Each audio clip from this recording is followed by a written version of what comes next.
Salam, hər birinizi xoş gördük, əziz müəllimlər və abituriyentlər.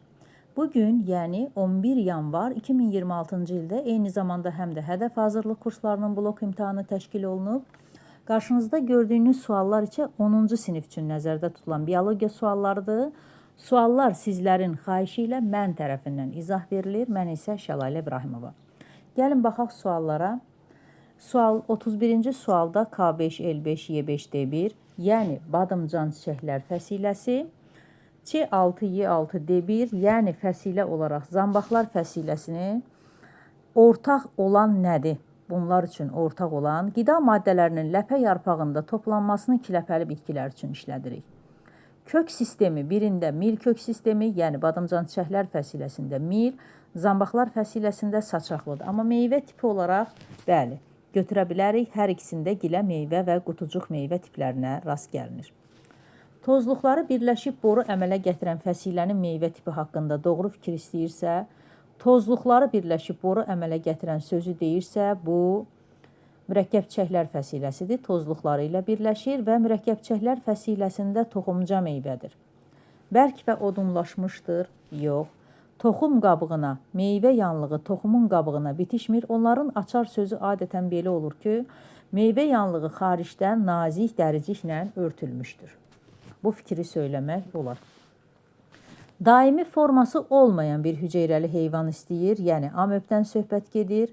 İfrazat vakualı 1 olar, nüvəsi 1 olar. Həzm vakualını istəyirsə, nə qədər qida ilə qəbul olunubsa, o qədər də həzm vakualına sahib olacaq. Gəlin baxaq. X-in Y-ə bərabər olduğu bəndləri seçək. Y və B bəndləri X, Y-ə bərabərdir. Bəs mən həzm vakualını birdən az götürüm, yoxsa birdən çox? Əlbəttə ki, heyvan nə ilənsə qidalanıbsa, bunda olan həzm vakualların sayı həmişə birdən çox olacaq. Ona görə uyğun olaraq mən Y bəndini götürə bilərəm.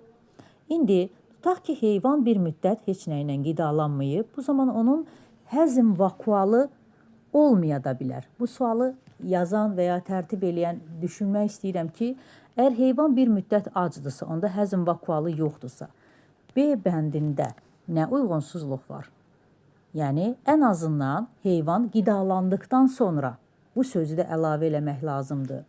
Yəni, burada mübahisəli məqam yarana bilər bu sualda. Yəqin ki, bu heyvan qidalanmış forması nəzərdə tutulub, yəni ürəyimdə nə tutmuşam, onu tap tipli suallardandır. Verilən bitkilərdən neçəsinin çiçəyində qayıqcıq adlanan ləçəyə rast gəlinir. Paxlalılar fəsiləsinin düsturudur ki, qayıqcıq adlanan ləçəyə rast gəlinir. Demək, paxlalılara yonca aiddir, akasiya aiddir, astra-georgin olmaz. Mən ikisini paxlalılar fəsiləsi olaraq gördüm. Topinambur üçün doğru kəsişmələri tap, gövdə şəkil dəyişməsi də düzdür. Kök şəkil dəyişməsi ola bilməz. Kök şəkil dəyişməsi georgin və qaymaq otudur. Bir toxumludurmu? Bəli, toxumca meyvədir. Dişiciyi üç ağızlıdırmı? Yox. 1 və 3 cavabını seçmiş olduq. Toxumunda zülalla zəngin olan fəsilənin düsturunu istəyir. Dolayısıyla demək istəyir ki, paxlalılar fəsiləsinin düsturunu deyib. K5, L5, Y10, D1 olaraq qeyd elədik. Bir toxumlu quru meyvələrin rast gəldiyi fəsilələr, yəni nə qədər eyni tipli suallar olar. Bir toxumlu quru meyvələrin rast gəlindiyi fəsilələr, demək olar ki, bax bu sualların əksəriyyəti demək, dim suallarının içərisindən seçilmiş suallardır. Mürəkkəb çiçəklilərdə toxumca meyvədir, taxıllarda isə dən meyvədir. Şibyənin tərkibində rast gəlinən bitki şöbəsi haqqında doğru olan ifadəni seçin. Şibyənin tərkibində rast gəlinən bitki şöbəsi istəyirsə, yosunları nəzərdə tutur. Əgər göbələk bakteriya ilə birləşirsə, burada bitki şöbəsi yoxdur. Yəni, mən yosuna aid doğru ifadəni seçməliyəm. Toxumla çoxala bilər yosun. Toxumla çoxala bilməz. Xloroplasta malik ola bilər, ola bilməz. Vegetativ orqanı ola bilməz. Əksəriyyəti quruda yaşayır, yosunların əksəriyyəti suda yaşayır. Avtotrof və heterotrof yolla qidalanan nümayəndələri var. Əksəriyyəti avtotrofdur, amma heterotrof yolla qidalanan, məsələn, düşünürəm ki, plevrakok yosununu nəzərdə alıb, quru torpaqda yaşayır və su içərisində yaşamır. Yəni, çox az bir qismi heterotrof yolla qidalanan nümayəndələr ola bilər. Bitki X-dır, gövdə şəkil dəyişməsi kökümsovdur, meyvə tipi dən meyvədir və sadə çiçək yanlığına malik olsun. Dəvədabanı bəli kökümsovdur, amma dəvədabanı dən meyvə deyil. İnci çiçəyini bəs kökümsovdur, lakin dən meyvə deyil. Qarğıdalı kökümsov deyil. Çovdar da kökümsov deyil. Deməli, mən ayrıqotunu seçə bilərəm. Tullantı dəliyi olan bir hüceyrəli heyvan istəyir. Hüceyrəvi ağız və tullantı dəliyi də infizor tərlikdə meydana gəldi. Fərdin inkişafında qidalanma tipini dəyişən göbələk, yenə deyirəm, bunlar dimin suallarıdır. Elə olduğu kimi də saxlayıblar.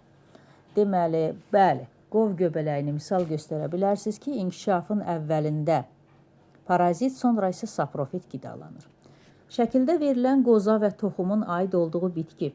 Qozaların ölçüsünə baxırsınız ki, uzunsov formadadır qozalar. Deməli, şamda bir qədər uzunsov olmur, yığcam olur və küknarda isə uzunsov qozalara rast gəlinir. Tutaq ki, mən heç bitkini yadımdan çıxartmışam. Cavablara əsasən söhbətin nədən getdiyini gəlin baxaq. İşıq sevən bitkidir, quraqlığa dözümlüdür və yarpaqları 2-3 ildən bir tökülür. Əgər bu fikir şama aid olsaydı bu qozalar 3 cavab verilməzdi. İndi yarpaqları 5-7 ildən bir tökülür. Bu cavab da bir dənədir. Yarpaqları pulcuq şəkillidir. Sərvlər, ardıclar, onlar da yarpaq pulcuq şəkillidir. Amma onlarda qoza uzunsov deyil. Ona görə də mən dayanıram harda? B bəndində. Hansı bitkinin bir mayalanma prosesində iştirak edən qamet sayı daha çoxdur? Örtülü toxumlu bitkilərdə 3 qamet olduğuna görə digər bitkilərdən daha çoxdur. Verilən bitkilərin içərisində hansı fəsilənin nümayəndəsi yoxdur? Zəncirotu, mürəkkəb çiçəklər, dəlibəng, badımcan çiçəklər, inci çiçəyi, zambaqlar, şivay, taxıllar fəsiləsidir. Demək, gül çiçəklər fəsiləsinə nümayəndə verməyib. Qrafikə əsasən canlını müəyyən eləyin. Hüceyrə divarı var, nüvəsi yoxdur. Günəş enerjisindən istifadə də eləmir. Demək, nə seçmir? Ribosomu da var, karbohidrat sintez eləyir. Günəş enerjisindən istifadə eləmədiyinə görə biz demək, siyanobakteriyaları çıxdıq və yaşıl bakteriyalarda çıxdıq. Günəş enerjisindən istifadə eləmir. Qırmızı bakteriyalarda çıxdıq. Bunlar fotosintez eləyəndir. Yağ turşusu bakteriyası ümumiyyətlə neynəmir? Demək, karbohidrat sintezini hazır alır da, özü sintez eləmir. Yağ turşusu özü də oksigensiz mühitdə yaşayır. Yəni, burada xemosintez edici seçək. Kükürt bakteriyalarını seçə bilərik. Tallomu olan canlı hansıdır? Tallomu olsun. Küknarda artıq formalaşmış orqan var. Xlomidomina da bir hüceyrəlidir. Orada tallom olmaz. Sərfdə şamlara aiddir. Orqan var, zəncirotu da. Burada tallomu olan maral mamırıdır. Bu bir şibyədir və bədəni tallomdan təşkil olunur. Hidrada həm ektoderma, həm də endoderma qatında rast gəlinən hərəkət orqanoidi deyirsə, burada qamçı nəzərdə tutulur. Çünki xarici qatda spermatozoid, daxili qatda isə həzm hüceyrələrində qamçı var. Və deyir, hansı bir hüceyrəlidə rast gəlinər? Yaşıl evqlenada qamçıya rast gəlinər. Gəlin, bura baxaq. Deməli, 4-cü və 5-ci rəqəmlə işarə olunan strukturları müəyyən eləyin. Mən 4-cü strukturu görürəm. Bax, 4-cü struktur budur. Amma 5-ci struktur budurmu? Yəni, bu hissədirsə, bu nüvədir. Baxın, yəni, burada pozulub deyə mən 5-in üzərindən getdim. Bunu göstərirsə, bu nüvədir. Demək, 5-də nüvə verilən, böyük nüvə verilən budur.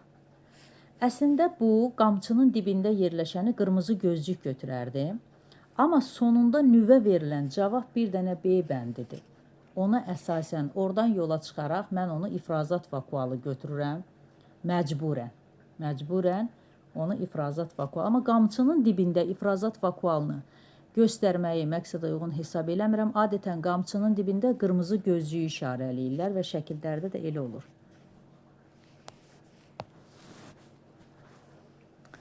Maya göbələyi və mukor göbələyi üçün ortaq cəhət qeyd elə. Hər ikisi bir hüceyrəlidir.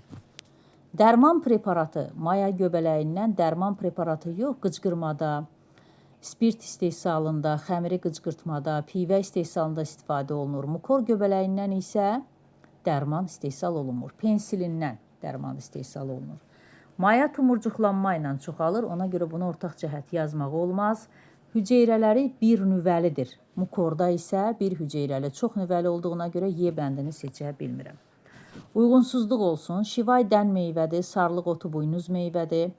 Qaytarma paxla meyvədir, amma dəlibəng, qutucuq, baxaq yenə baxaq. Dəvədabanı mürəkkəbçəklər fəsiləsidir, toxumca meyvə ola bilər. Qaytarmanı düşünürəm ki, burada qaytarma paxla meyvə yox, buynuz meyvə olaraq düşünürəm. Yenə baxaq, digərlərə uyğun gəlir çünki. Hansı bir hüceyrəli heyvan sahib dəyişməklə dövriyyəsini tamamlayır, əsas və aralıq sahibi olan malyariya parazitidir. Dişiciyi 3 ağızcıqlıdır. Nə istəyir? Hansı fəsiləyə aid ifadə yoxdur. Dişiciyi 3 ağızlıdır, zambaqlar fəsiləsidir. Tozluqları ilə birləşir, mürəkkəb çiçəklər fəsiləsidir. Alkaloidlər var, badımcan çiçəklər fəsiləsidir. Yumrucuq bakteriyaları var, paxlalların əlamətidir, deməli taxıllara aid heç bir əlamət verməyib. 53-cü suala baxırıq. Yonca bitkisində çiçəyi əmələ gətirən strukturların cəmi 84-dür. Bunu mən bilmək üçün əvvəlcə paxlallar fəsiləsinin düsturunu yazım. K5, L5, Y10 və D1. Və görürəm ki, buradakı strukturların cəmi 21 eləyir. 21 struktur varsa, deməli 1 çiçək var və 84 struktur veribsə, demək burada 4 çiçək nəzərə alınıb. Davam eləyək. Bu yonca bitkisində sərbəst erkəkçiklərin sayı 4. Çünki hər yoncada bir erkəkçik sərbəstdir. Erkəkçiklərin sayı bitişik ləçəklərin sayından, bitişik ləçəkləri də qayıqçığı əmələ gətirən 2 dənədir. Deməli, burada 4 vuraq 1 bərabərdir 4. Bitişik ləçəklər deyəndə 4 vuraq 2 bərabərdir 8. 8 4-dən nə qədər çoxdur? 4 ədəd azdır. Götürə bilərik. Doğru kəsişmələri qeyd eləyin. Kökümsov olsun. Çılpaq toxumlarda kökümsov yoxdur. Mamırlarda ümumiyyətlə heç kök yoxdur. Deməli, qıcıkimilərlə örtül toxumların bəzi nümayəndələrində götürə bilərəm. Yaşıl quş mamırında olub, maral mamırında rast gəlinməyənləri seç. Yaşıl quş mamırında olsun. Gövdə, bəli, yaşıl quş mamırında var, maral mamırında yoxdur. Xlorofil, bəli, yaşıl, bunu seçə bilmərəm, xlorofil sözünü mən seçə bilmərəm. Maral mamırında içində xromatofor var, orada xlorofilə rast gələ bilərik. Toxuma, yaşıl quş mamırında ən azından mamır olduğuna görə 3 növ toxuma var, amma maral mamırında yoxdur, o şibyədir. Nüvə, nüvə yaşıl quş mamırı eukariotdur, götürə bilərik. Maral mamırının əmələ gətir, ən azından göbələklərin içərisində nüvə var da, ona görə 1, 3 və 4 cavabını götürmək olar. Nüvə hər ikisində var, üzr istəyirəm. Nüvə hər ikisində var. Burada isə mənə deyir ki, rast gəlinməyənləri, ona görə mən 4-ü seçməyim. Yaşıl quş mamırında olsun, maral mamırında olmasın. 1-3-ü seçirəm. Şam ağacı və lobya bitkisinin toxumunda ortaq olan hissə. Endosperim, lobya ikiləpəli bitki olduğuna görə endosperim yoxdur. Toxumun qabığı, bəli, hər ikisində toxumun qabığı var. Ləpə yarpaqları hər ikisində var. İkisində də olmağını istəyirsə 2-3-ü seçə bilərəm.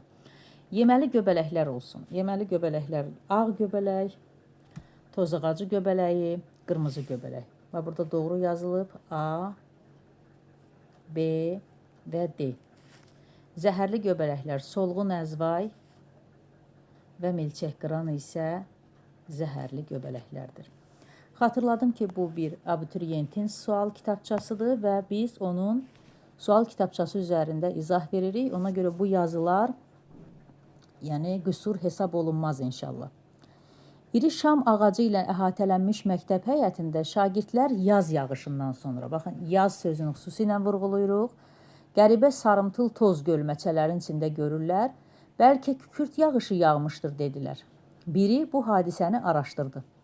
Bu proses yaz ayı olduğuna görə çılpaq toxumlarda tozlanma prosesidir. Bu bitkinin üzərində yaz fəslində neçə cür generativ orqana rast gəlmək olar. Çılpaq toxumlarda ümumiyyətlə generativ orqanların sayı 2 dənədir. Toxum və qoza. Və burada çiçək və meyvəyə rast gəlmək olmaz. Ağacların əsasında və təpəsində yerləşirsə, bu erkək qozalardır. Əsasında qırmızımtıl qozalar olur.